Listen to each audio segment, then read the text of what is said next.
My name is Michael Warsaw. I am the Portfolio Director for Retail Strategies.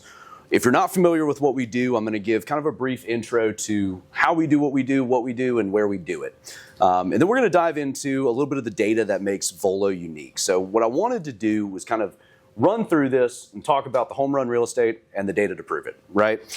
I think it is important to understand the team that backs Volo and the team that is behind the scenes working with Mike and John on a daily basis. Like I said, you've got me, and then in the back is Jimmy Pritchett. For any of the agents in the room, Jimmy, I hope Jimmy has talked to you at some point here about some sites that you might have. Jimmy is our recruitment associate. His job is to go out and actually talk with retailers, understand the market trends, the dynamics that actually lead to retailers coming into the market. Currently, Retail Strategies works in 38 different states. We have 48 dedicated employees, and we've worked in 800 different municipalities around the country. As far as municipal consulting goes, it's a pretty small niche group. It's us and about one other, and we certainly view ourselves as the best. We work with a number of different retailers across the country. We are also members of different organizations that I know a lot of people in this room are members of as well. But what do we do? As municipal consultants, as retail recruiters, our job is to go out and really act as an extension of the economic development team in Volo.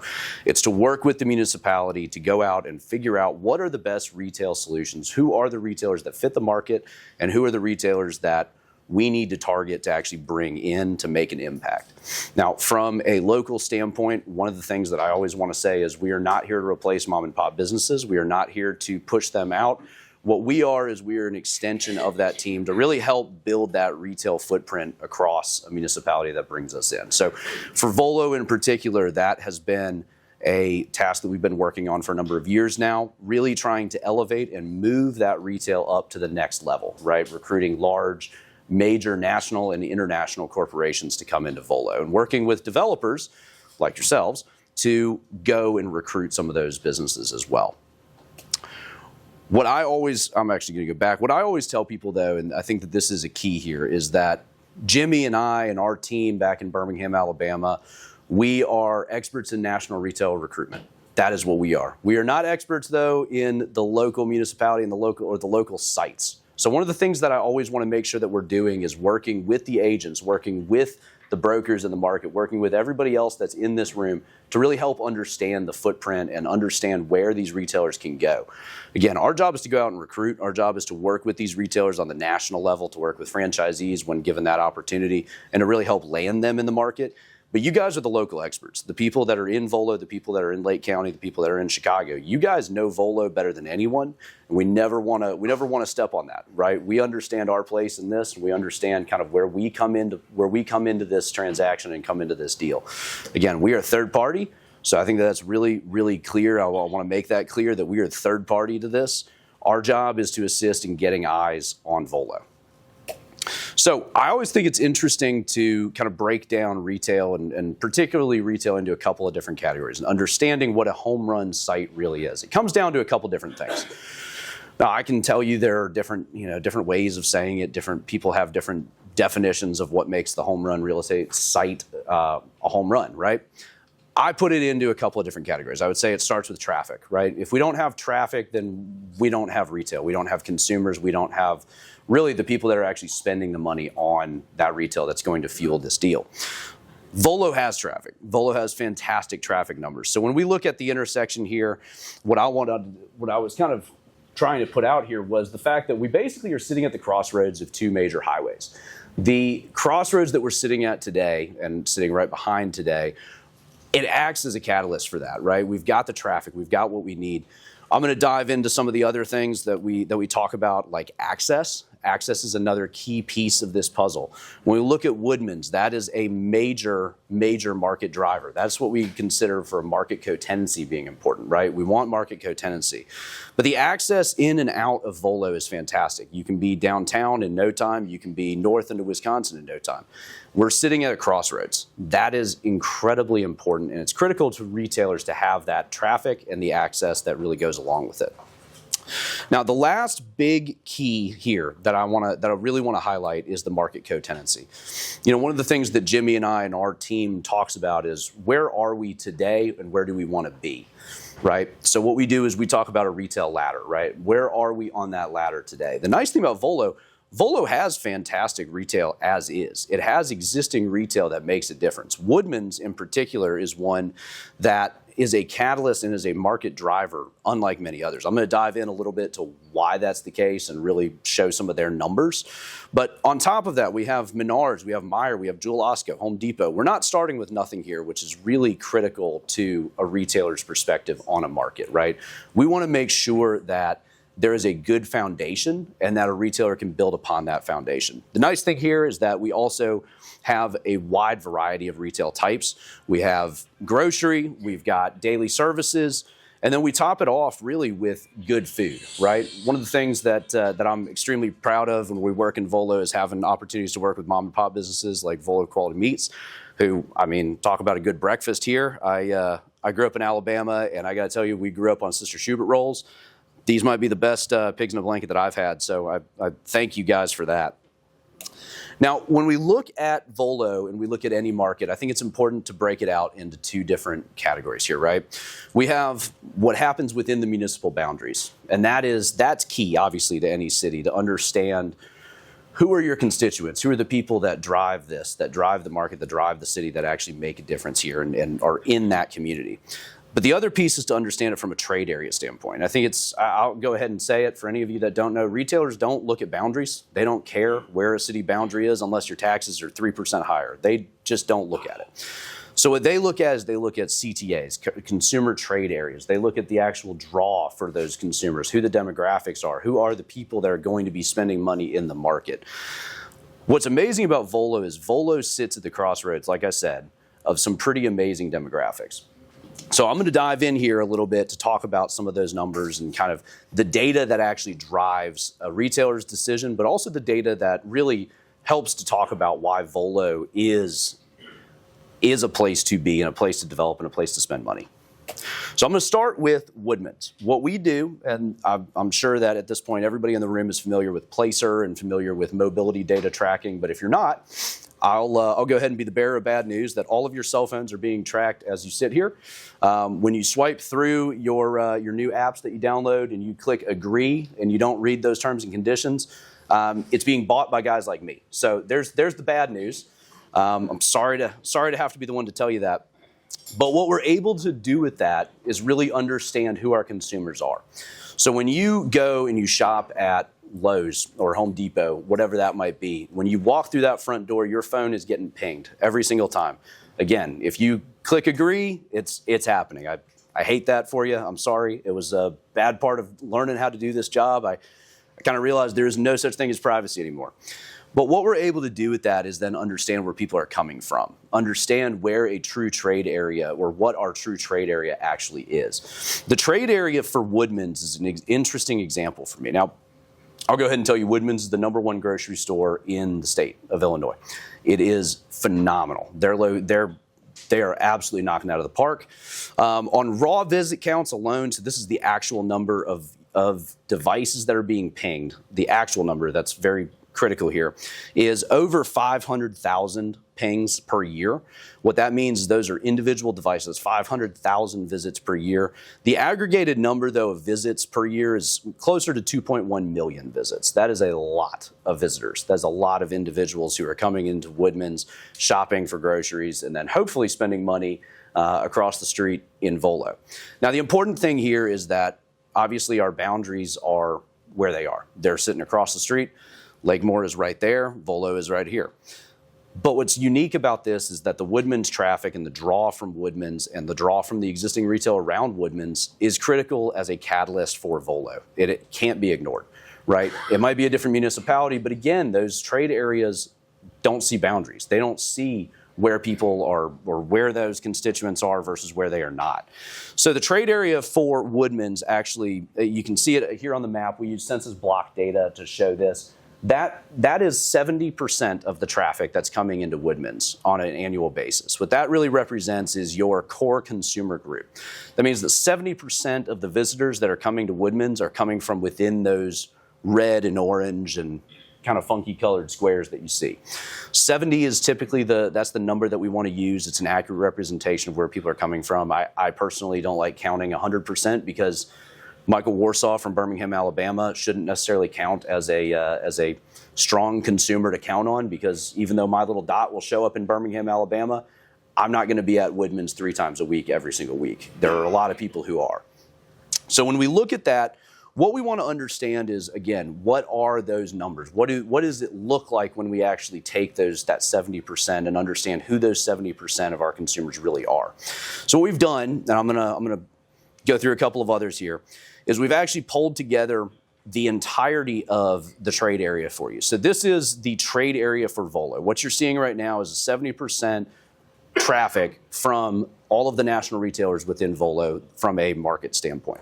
So this includes Bona, this includes Menards, Home Depot, Jewel Osco, Jersey Mike's. It includes all of the major national retailers that are within our specific trade area.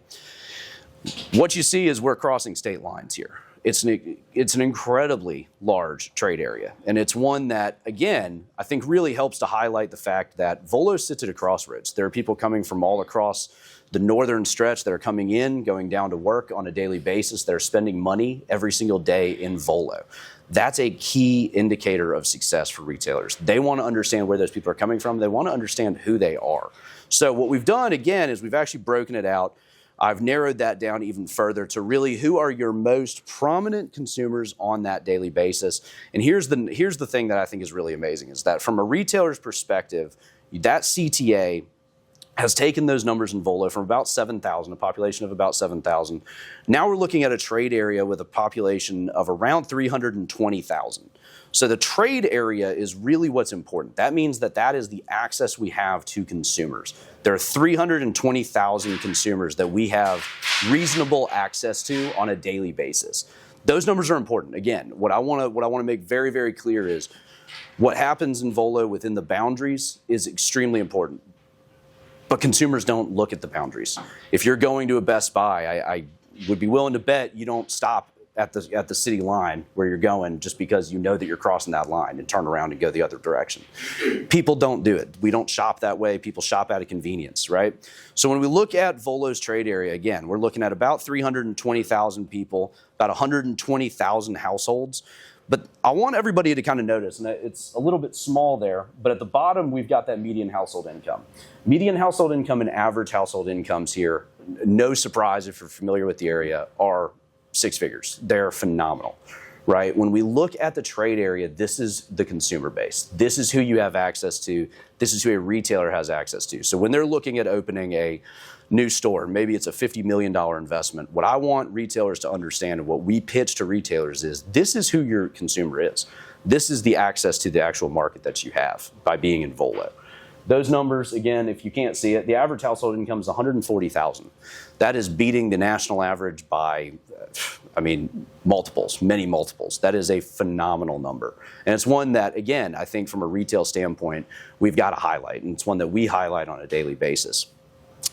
So the trade area, what I want to do is kind of, again, just reiterate, the trade area is important. This is not the ultimate defining factor for a retailer. It comes down to a number of other factors like the site itself, right? We've got to have a good site. We've got to have good access. We've got to have good co-tenancy. We've got to have good traffic. I'll throw in their visibility, right? We want to make sure that our sites are actually visible to that traffic and to those consumers. All of that plays in to the decision that a retailer is going to make. So if you're looking at developing a new shopping center, what I want to say is retailers are interested. Retailers want to be here. Retailers are excited to be here. We have opportunities across the village that are phenomenal opportunities for retailers to enter. We love working with Volo. Now, if you need any other evidence, what I want to do is I'm going to show you one of my favorite pieces of data. And this is a gap analysis. And just FYI, I thought about this as I was presenting. All of the words on here are really small. Don't think you guys need to read it all right now. We'll make sure that it gets sent out after this, so you'll all get a copy of this as well. The gap analysis, though, is critical. This is a piece of the puzzle behind the scenes This is kind of once we get a retailer, or if I'm a retailer, I'll use it this way. If I'm a retailer, once we get 10 steps further and we're going to committee, right, which is where the ultimate decision gets made whether or not we're going to do that deal and spend $50 million on a new store. Once we get to the furthest details in here, we're going to look at the actual gaps in the market. What is our potential capture of revenue? How much do we think we can actually impact the market? And what is the gap in the market for our specific category of retail, right? So what we do is we're looking at this from a 5, 10, and 15-minute radius, or drive time, sorry. Radius is the other way that people will look at it. Either one, they kind of are the same thing, honestly, when we're talking about a market. We use drive times, other retailers use radius. What we can do, though, is we can actually look at what the supply is within those drive times and what the demand is. Now, again, this is all very, very small here, so I apologize. I tried to blow it up. But what we've got right now is a consumer demand of 1.549 million that is actually being spent outside of this. That means that consumers are spending that money in other places. They're leaving this drive time to go spend that money in other markets. Now, the key here is that we have a $389 million delta in that spending. That means that there's a $389 million shortage of supply, meaning that there's $389 million that's leaving the market that could be spent here. Now, the categories for that are really interesting. We've got a number of them that are across the board. Some of these have more gap than others. Some of them have a larger demand than others. The one that I will say Volo's doing really well in is building supplies. We've got plenty. We've got Home Depot, we've got Menards. We're doing really well in that category. Now, I'm not going to say anybody in here that works with Lowe's. I'm sure we can still find another way to make some money for Lowe's. So don't worry about that. But again, really the key here is that we have to find a way to show the real story with Volo. And gap analysis, CTAs, all of this plays into that. We have the sites, we have the opportunities. And I would argue that we have the data to prove that a retailer can be successful here, and that the retailers are paying attention to what we're saying. They're paying attention to what we're putting out there. There is a lot of interest right now in Volo. We presented last night at the trustees meeting, and I can tell you we're in a good place. Volo is in a very, very good place right now. The number of retailers circling the market is higher than it has been since we've worked here with the municipality. It's better than ever, and the quality of retailer is also what I want to talk about. The quality of retailer has gone up significantly as well. The story's out on Volo. What I would say is it's time for everybody to kind of get in and get in while you can. So with that, I'm going to move it over to questions and answers here. I've got a lot. I'm sure I've got a couple of questions about the data. I'm sure that I can help, hopefully, to answer and help you guys understand that data a little bit more. But if anybody has any questions, I'm happy to take them now. Somebody's got to have a good question for me. Yes. All right, so I own a piece of land. I would hire you then to go out and work with the retailers to try and bring them in? Great question. No. Volo's already done that for you. So that's the nice part, is that Volo has already hired us. Our job is basically to be the third-party broker to the village. Our job really is to go out on the village's behalf and recruit retailers to actually take that opportunity to the market so that they understand that. We work with brokers, we work with developers, we work with anybody and everybody that controls a piece of property. Just in a broad sense, though, if I have a piece of land in Lindenhurst, right, and we're going to develop it, would we come to you to help get the QSRs to come in there? I would tell you to call one of the really good brokers that is local. Our job really is on the municipal side. So we work for the municipalities as an extension of economic development. There's a lot of really good brokers here who would be able to help you. And then if the municipality hired us, we're happy to work with those brokers. Does that kind of answer it? Sure. Okay. I'm one of those brokers, by the way. Oh, perfect. All right. Well, then that was an even better answer. Yeah, we're not stepping on your fees. That's what I really wanted to say. No, absolutely. Again, the nice thing about the structure and the way that we do what we do is we're paid by the municipality. We are not going to step in on those fees and those deals. I was a broker for 7 years. Trust me, I learned about retail strategies because I had a retail strategies employee call me and say, "Hey, I want to help you with this site." And it was an interesting intro where I had to let my guard down and say, what do you want out of this, right? I mean, that's how it is. If you're an agent, if you're a broker, I get it. I totally get it.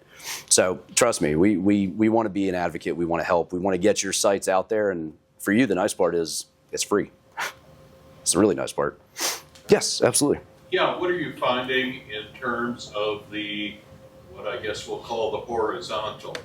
That with some municipalities, I would imagine it's, oh, here's the land and there's nothing in there to make it ready. So what do you guys do, if anything, on that part of it? Yep. And where is Volo in that realm? I would tell you that, so we've worked with, I mean, again, our team has been working with municipalities for a long time. I would tell you that Volo is easily at the top of our list for municipalities that's most willing and most ready and able to help with that development. Now, what I would also say is that Volo, as it sits right now, has all the pieces, and that's the nice thing. A lot of municipalities do not have those pieces, don't control their water. I mean, there's a lot of municipalities that don't control water, and I will tell you, there are a few things that will kill a deal faster than if you don't control your own water. Volo has that. Volo has the utilities. Volo has the pieces of the puzzle that really will actually drive these deals. What I would say overall is, our role in that, again, we're consultants, right? I can be, and I talk with John and Mike and the team all the time about how do we better position this site or this opportunity? What can we do from a tax structure to help these deals? What can we do to help and push these deals along? Again, I would not be here if it were not for a business-friendly and developer-friendly community. These guys are wanting to do deals and wanting to bring business to town, and that is critical. That is not the case in every community, across the country. So there are very few places that I would say are more business-friendly. And I'm going to let the guys kind of talk a little bit more about some of those specific details. Yes. If you're dealing with municipalities, there's obviously large land sites, Sure. several acres up to thousands of acres. Absolutely. In your process, do you do consulting on feasibility for just retail or mixed use as well? Great question. Big land sites, Yeah. obviously you're not going to be all retail. It could be some. No, very rarely. Yeah, so I would say, a little bit about me. A lot of my background was in multifamily site acquisitions. I was out hunting dirt. I was a dirt dog, as we like to call them, right? That was my job, was hunting dirt sites down in the Southeast, going to towns you've never heard of, and probably couldn't pronounce the name of if you tried. So what I would tell you is I am absolutely an advocate for rooftops. And what I would also tell you is that rooftops breeds retail. If we don't have those rooftops, we can't have successful retail. What I would tell you is that on those larger sites, it is critical that we look at every possible avenue. I always talk to our team here and have said it many, many times that smart residential growth is absolutely what we need to take into account. Now, I am a big fan of mixed use developments. Anything that we can do to help push those mixed use developments is something that we really want to push. I mean, because you're 100% right. No Taco Bell is going to take down 1,000 acres. That's not what they do, right? So we've got to find good uses for the rest of that acreage, the rest of that 999 acres that are not going to be. Consult in that, Absolutely. that overall mixed use. Absolutely. Yes, absolutely. Feasibility, we talk about gaps, we talk about the retail. It all starts with retail it's in our name. It all starts with that retail, but we certainly have our avenues for hotel, residential, and a lot of other sectors as well. Anybody else? Somebody asked me about the data. Come on, I love my numbers. Somebody give me something on the data. Mike, question about there we go. gaps that you identified. You said, hardware, home center, home improvement were fine. Sure. What are maybe the other top two that are opportunities? Oh gosh, grocery right now, oddly enough, you might be surprised, not a big opportunity. Woodman's has done a fantastic job, but what I would say is there's an opportunity for a more specialized grocery. The specialized grocery category is very interesting to me. That if we break that down even further, Woodman's, I love Woodman's. I've been into Woodman's. Woodman's is enormous. I don't know if y'all have actually taken a trip into Woodman's, but you need a little scooter to get around it. It is huge. So I would tell you that there's absolutely still a gap in specialty grocery, maybe not in overall grocery, but in specialty grocery. Sit-down restaurants are absolutely still necessary and still needed. That is a category where there is still a pretty large gap.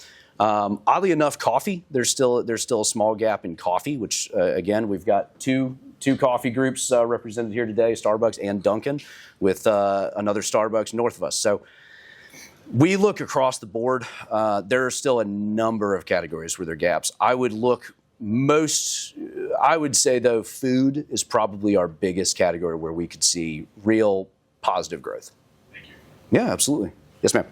If you look at retailers, both national and maybe more Hmm? regional, who are the big ones that you see that are currently looking to expand? Oh gosh, I mean, I'm gonna turn that around and say real quick that the funny thing in retail is that if you're not growing, you're dying. That is the mantra that they all live by. If you are not growing, you're dying, right? They have to drive new store growth to make up for their revenue.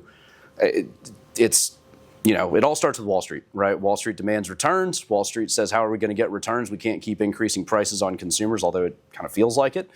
So at some point, what they say is we're just going to open new stores to make up for it. They push those new store growth and they release their numbers typically about 18 months ahead of time. What I would tell you is you're about to see a big increase in the warehouse sector, the warehouse, the Costco's, the BJ's, the Sam's Clubs. Those are doing exceptionally well right now. Their sales are higher than they've ever been. Costco in particular, they're not slowing down anytime soon. Target is back into their growth mood right now, which has been interesting. They're kind of facing some interesting internal decision making and some stuff on the inside, but they're back to their growth plans that they were at previously. The food service providers have never slowed down and aren't slowing down anytime soon. For some of those brands, they're easily looking at, from a QSR standpoint, some of those brands are looking at 300 new store openings this year. Zaxby's is coming to the greater Chicago area. They're going to probably drop 30 units somewhere in the greater Chicagoland area.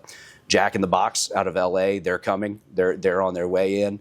The nice thing that I would say too right now from just a timing standpoint is that the greater Chicagoland area is fully back. I don't watch the news. I try and avoid it as much as possible, but I will tell you that from a retail standpoint, we're fine. Chicago's in a great standing, right? There are some stores that have obviously closed. I don't read the headlines. I don't listen to the headlines because I will tell you that I can look at all of the data and I can tell you performance is just fine. Retailers are doing just fine. They're perfectly happy with their stores. They're not closing them because they have to. They're closing them because they were underperforming stores already. I know that I kind of bounced around the answer there, but food. I would tell you food service is the biggest category that's growing right now.